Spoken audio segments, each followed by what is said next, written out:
Pongal top பத்தி மட்டும் Pongal top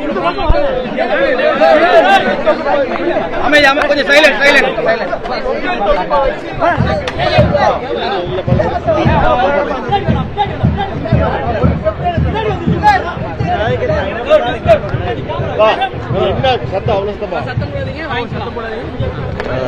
முதல்ல அனைவருக்கும் ஆங்கில புத்தாண்டு வாழ்த்துக்கள்.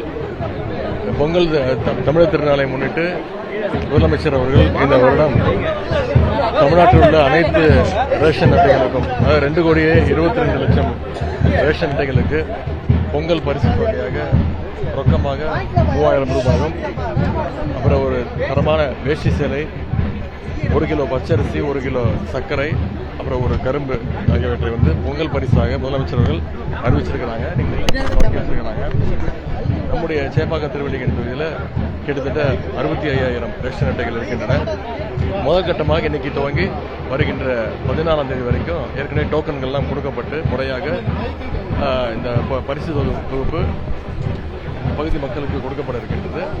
அது இன்னைக்கு சட்டமன்ற உறுப்பினராக நானும் நம்முடைய நாடாளுமன்ற உறுப்பினர் தயாநிதி மாறவர்களும் இங்கே துவக்கி வச்சிருக்கிறோம். மக்கள் மகிழ்ச்சியோடு வாங்கிட்டு போயிருக்கிறாங்க. முறையாக அடுத்த இன்னொரு 5 நாட்களில் அனைத்து பொருட்களும் மக்களிடம் கொண்டு போய் சேர்க்கப்படும்.